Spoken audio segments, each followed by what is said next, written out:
Também pedi uma chance, meritíssimo. Eu tinha 16 anos quando ocorreu esse acidente. Eu não cometi nenhum crime. Eu não sou o assassino. No Tribunal de Michigan esta semana, Trevion Smith, 18, negou ser assassino. Isso ocorreu 2 anos após um acidente em alta velocidade que matou uma mãe e seu bebê, deixou o marido paralisado e feriu o filho pequeno. O júri já o havia condenado, mas a decisão final do juiz ainda estava por vir. Vamos analisar com um advogado especialista a decisão que definiu o destino de Smith por décadas. Bem-vindo ao Sidebar da Law and Crime, sou Jess Weber.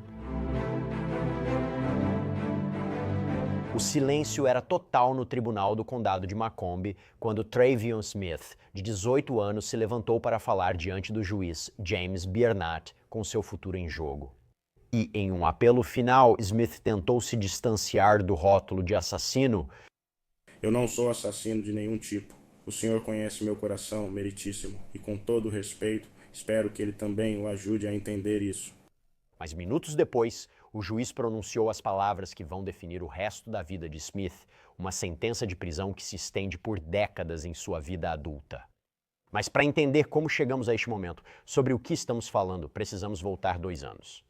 Precisamos voltar a uma noite de verão em Sterling Heights, Michigan, em 12 de agosto de 2023, por volta das 21h30, segundo um tenente da polícia de Sterling Heights, policiais viram um Chevy Equinox dirigindo de modo estranho na estrada de 15 milhas. O carro estava com a seta ligada, desviando de uma faixa para outra, e isso imediatamente levantou suspeitas. Esse zigue-zague e hesitação costumam indicar um possível motorista alcoolizado. Então a polícia se aproximou por trás para verificar a placa. Uma verificação rápida mostrou que o SUV estava sem seguro, o que já é uma contravenção, certo? Os policiais se aproximaram para uma abordagem de trânsito. E é aqui que tudo mudou. É aqui que começa a dor no coração. Se o motorista, então com 16 anos, Trevion Smith, tivesse simplesmente encostado o carro, nada do que você está prestes a ouvir teria acontecido. E uma família não teria que se recuperar do que é essencialmente um pesadelo inimaginável. Porque em vez de parar, Smith acelerou. Os investigadores dizem que ele acelerou o veículo até 150 km por hora pela Van Dyke Avenue e depois avançou o sinal vermelho na 16 Mile Road. Naquele cruzamento, ele bateu em outro carro. Dentro estava Faith Kanaya, de 31 anos. Ela também era conhecida como Faith Guma, seu marido, Norman Guma, e o filho deles de 2 anos. Tragicamente, Faith, grávida, morreu instantaneamente com seu filho ainda não nascido. Norman sobreviveu, mas ficou paralisado, incapaz de falar ou se cuidar. E aquele garotinho ficou gravemente ferido, mas felizmente acabou se recuperando. E de alguma forma, aliás, apesar da devastação que deixou para trás, Smith saiu ileso, sem um arranhão sequer. Ele foi preso. Registros do tribunal indicam que ele foi acusado como adulto por homicídio em 2º grau, negligência grave resultando na morte de um feto, fuga da polícia e 2 acusações de direção imprudente com ferimentos graves. Em julho deste ano, um júri o condenou por todas as acusações. E após o veredicto, o promotor Peter Lucido não poupou palavras, dizendo: desta vez um júri se pronunciou. Chega é chega. Este veredicto do júri nos lembra que toda escolha que fazemos traz consequências que vão muito além do momento. A escolha desse jovem de fugir de uma abordagem de trânsito causou uma grande perda. Suas ações destruíram uma família e abalaram a segurança da comunidade. Nosso escritório sempre buscará justiça para famílias que enfrentam eventos trágicos e desnecessários. Segundo o escritório do promotor do condado de Macomb, a Câmara de Michigan analisa um projeto de lei para aumentar as penalidades para quem se recusa a parar para a polícia. Lucido comentou a legislação pendente, afirmando que fugitivos colocam vidas inocentes em risco. Quero eliminar esse risco. Precisamos aumentar legalmente as consequências, inclusive tempo obrigatório de prisão. O povo do estado de Michigan merece ser protegido. Aliás, preciso destacar isso. Além da acusação de assassinato, os promotores queriam usá-lo como exemplo pelo que fez. Já disse antes que Smith foi acusado de fugir da polícia. Segundo a lei de Michigan, isso é um crime dividido em 4 graus. Smith foi acusado de um crime de 1º grau, o que significa que suas ações levaram à morte de alguém e, portanto, ele poderia pegar até 15 anos de prisão. Mas é o seguinte, esse tempo máximo de prisão não é obrigatório, que era o que o promotor estava tentando impor. Esse é um ponto Então, com tudo isso em mente, o veredito de culpa neste caso trouxe todos de volta ao tribunal nesta semana, em 26 de agosto, para a sentença, onde o juiz daria uma decisão que mudaria a vida de Trevion Smith para sempre. Tudo certo, mas antes quero chamar um convidado especial para ajudar na explicação. Ex-promotor, advogado de julgamento, civil e defesa criminal, Imran Ansari. Imran, é ótimo te ver. Quero começar pelo que acabei de mencionar. É interessante. É meio nebuloso sobre o que estamos falando no sentido do que isso pode ser, mas a ideia de aumentar as penalidades, talvez prisão obrigatória para pessoas que não param em uma abordagem de trânsito rotineira. Você acha que essa é a decisão certa? Porque, de novo, em um caso como esse, não sei se isso teria impedido ele de alguma forma, mas a ideia é que se ele simplesmente tivesse parado, nada disso teria acontecido. Você acha que as penalidades para quem não para quando abordado deveriam ser mais severas? Claro, digo, depende das circunstâncias, certo? Essa legislação que eles estão propondo pode ser muito, muito benéfica de certas formas, certo? Porque teria um valor de dissuasão para alguém que não vai obedecer a ordem de um policial para encostar. Mas, por outro lado, a pessoa que não está encostando já está em um estado mental de que vai cometer atos criminosos potencialmente. Agora, pode haver razões legítimas para alguém não encostar. Mas, Jesse, eu diria que provavelmente serão poucas as vezes em que, quando alguém vê um policial atrás com as luzes ou ouve no alto-falante dizendo, sabe, encoste à direita, mas aí pisa fundo no carro, essa pessoa não está com a intenção certa, certo? Há um motivo sombrio para isso. Estão fugindo da polícia, provavelmente na maioria dos casos. Então, eu vejo o benefício dessa legislação sendo implementada porque ela dá às autoridades e aos promotores a capacidade de processar alguém que fugiu da polícia de uma maneira mais rigorosa ou estrita. Por outro lado, o valor de dissuasão pode ter efeito, mas quem decide fugir da polícia provavelmente fará isso de qualquer forma. E sobre esse caso, você acha que foi apropriado acusá-lo e julgá-lo como adulto, considerando o que aconteceu aqui? E quando se trata de acusações graves como homicídio em segundo grau, você acha que esse foi o caminho certo? Eu acho que foi nesse caso específico, porque os promotores, e claro, depois o tribunal, ao considerar o pedido para julgá-lo como adulto, estavam analisando as circunstâncias, certo? Ele fugiu da polícia e isso teve consequências catastróficas para essa família. Sabe, houve intenção. Bem, você não precisa ter intenção em um crime como esse. Isso destruiu uma família. Uma mãe e seu bebê ainda não nascido morreram. O pai está paralisado e em um estado de saúde horrível. E agora você tem essa criança pequena que vai crescer em um lar desestruturado. Entendo por que a decisão foi tomada. E eu realmente acho que se você vai acusar alguém como adulto, processar dessa forma, né, apresentar essas acusações, este é o caso apropriado. Você se surpreendeu com a condenação dele em todas as acusações? Eu tenho dificuldade em encontrar qual teria sido a defesa, essa ideia de que foi uma má decisão, mas um acidente. E eu vou mostrar um trecho do que o advogado de defesa dele disse na sentença, mas isso não... Você ficou surpreso com esse veredito? Eu não fiquei surpreso. E esse é um dos casos que, como advogado de defesa, você olha e realmente tem uma batalha difícil pela frente em termos de defesa, porque desde o início, Jesse, você vai ter uma reação realmente chocada desse júri. Eles vão ficar irritados. Eles vão olhar para o réu como alguém que foi muito insensível e muito imprudente com suas ações, tirou vidas e realmente destruiu essa família. E não me surpreende que ele tenha sido condenado. Não me surpreende que ele tenha sido acusado assim. E como advogado de defesa, você está analisando o caso. Se seu cliente quiser julgamento, apesar da dificuldade, você irá, mas foi um caso muito difícil para a defesa. Vamos falar sobre a sentença. Smith falou em seu próprio nome durante ela. Mas em vez de assumir toda a responsabilidade, ele resistiu. Mas mesmo antes de chegarmos a isso, mesmo antes da audiência começar oficialmente, Smith foi questionado com uma pergunta meio rotineira, mas importante. Ele estava satisfeito com seu advogado? Isso foi o que ele disse. Entendo, pedi que ele fizesse algumas coisas que não fez. Não sei o que acontece. No início estava tudo bem, mas já faz 2 anos que luto pelo meu caso, meritíssimo. Luto pelo meu caso desde os 16 anos. Estamos na sentença, pessoal. Ele está quase no fim. Não quero que pensem que estou prolongando. Eu só quero resolver tudo logo com todo mundo. Você está satisfeito em ter o Sr. Ervala como seu advogado hoje, neste momento da sentença? Sim. Agora depende do senhor meritíssimo. Sério. Bem, ele é seu terceiro advogado. Você quer continuar com o Sr. Ervala hoje? Sim, ok. Obrigado, meritíssimo.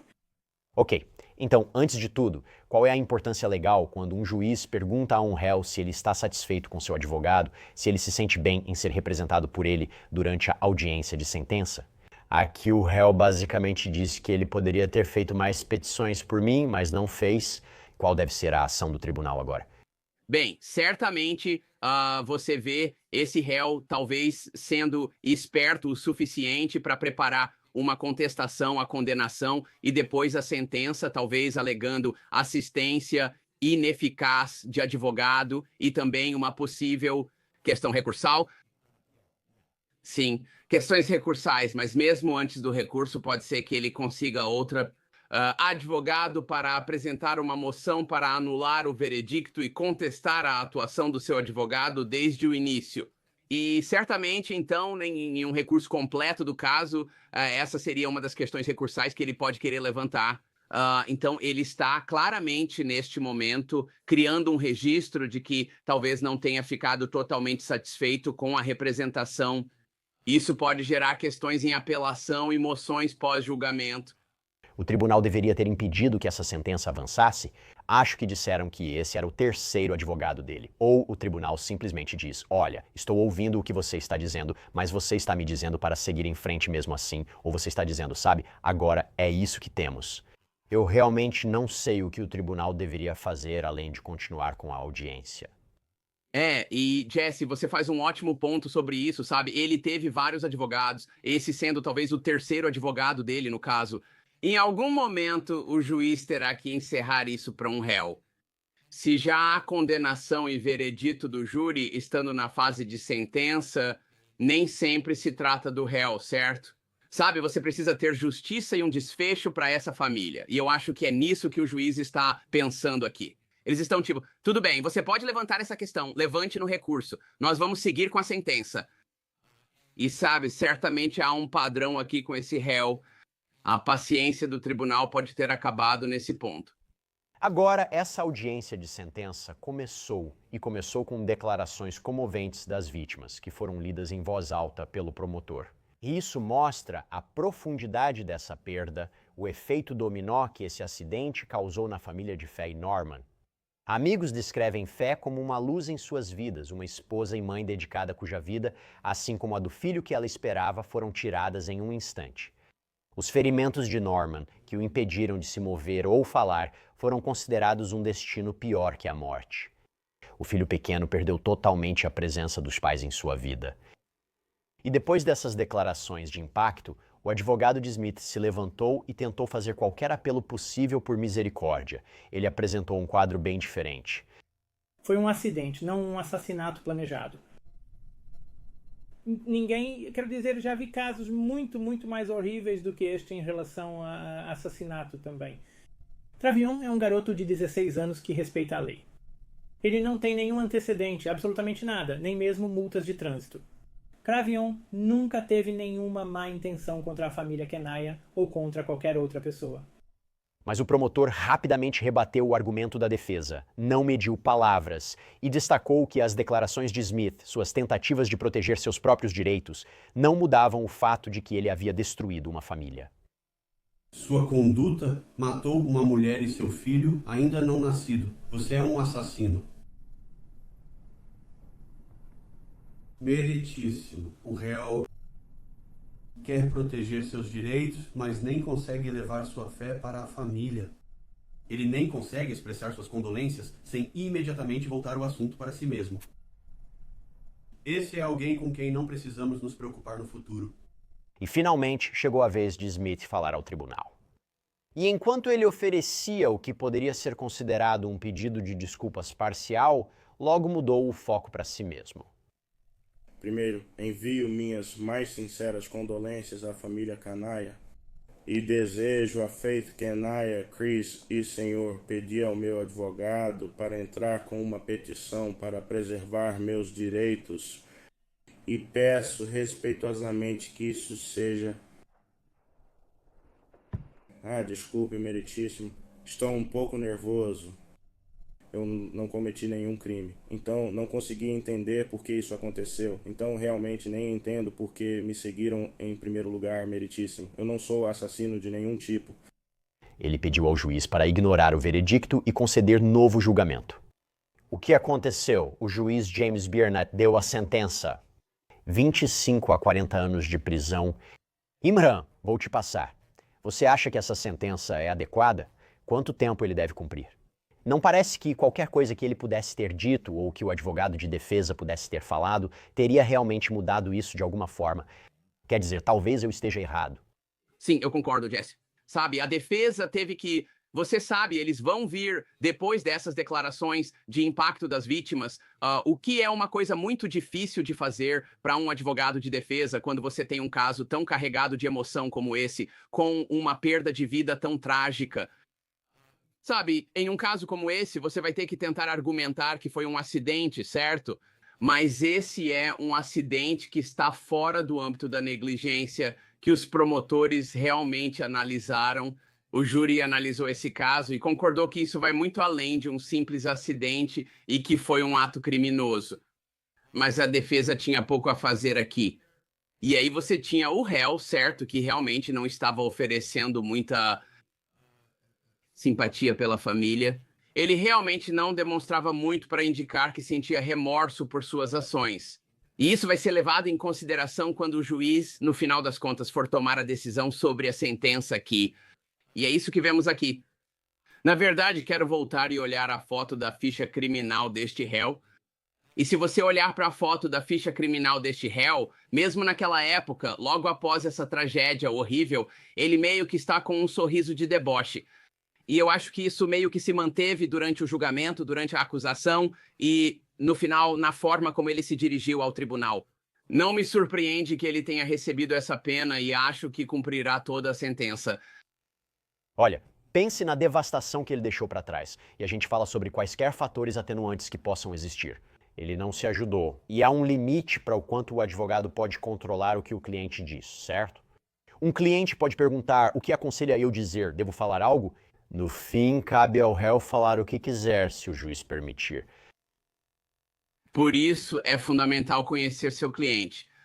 E se parecer que eles vão se prejudicar na fase da sentença, talvez você queira alertá-los e aconselhá-los a deixar que você fale em nome deles.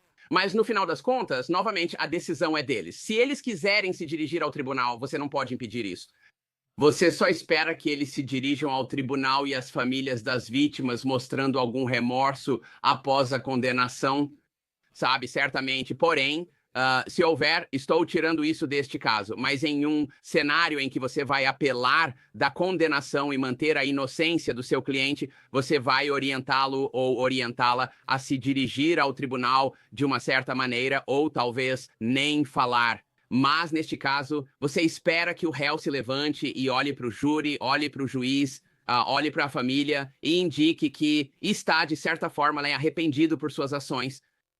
Vamos falar sobre isso porque, para a família de Faith, essa decisão marcou o fim de um longo julgamento, mas não do luto deles. Na página do GoFundMe, criada após o acidente, um familiar compartilhou como aquela noite foi devastadora. Parte dela diz: é uma tragédia absoluta e um pesadelo de situação. Meu melhor amigo e primo Norman voltava para casa com sua esposa grávida, Faith, e o filho de 2 anos em 12 de agosto de 2023, quando outro carro, fugindo da polícia a 137 km por hora por dirigir sem seguro, atingiu o lado do passageiro do veículo deles. O garotinho sofreu fraturas nas costelas e órgãos lacerados, mas espera-se que se recupere totalmente, graças a Deus. Norman, por sua vez, foi levado rapidamente ao hospital. Quando isso foi publicado, Norman estava em estado crítico, lutando pela vida. Mas, de acordo com a última atualização de agosto de 2024, Norman recebeu alta e está em terapia, mas infelizmente não fez muito progresso físico. O GoFundMe já arrecadou quase $300 mil, com quase 300 mil doações. e continuaremos mantendo essa família em nossos pensamentos e orações enquanto eles tentam superar esse terrível pesadelo. Imran, desculpe. Obrigado pelo seu tempo. Foi bom te ver. Obrigado por me receber, Jesse. E isso é tudo que temos para vocês agora aqui no Sidebar, pessoal. Muito obrigado por nos acompanharem. Inscreva-se no YouTube, Apple Podcasts, Spotify ou onde ouvir podcasts. Eu sou Jesse Weber. Eu falo com vocês na próxima vez.